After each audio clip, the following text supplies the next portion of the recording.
हृदय विदारक घटना और आश्चर्य करदेला भली दुखद घटना घटी आली ब्लॉक अंतर्गत एकामणिया पंचायत रे।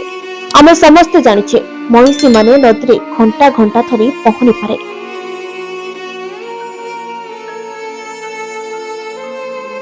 किंतु एठी घटिला कौन? 50 रु ऊर्ध्व महिषी पानी रे बुड़ी मरीगले। गरीब परिवार जगन्नाथ दास और गणेश दास को परिवार एही महिषी क्षीर बिक्री करी परिवार पोषण करती,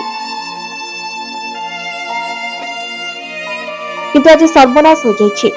महाप्रभु श्री जगन्नाथ निकट रे एतिकी प्रार्थना, परिवार को असीम धैर्य और साहस दिंतु।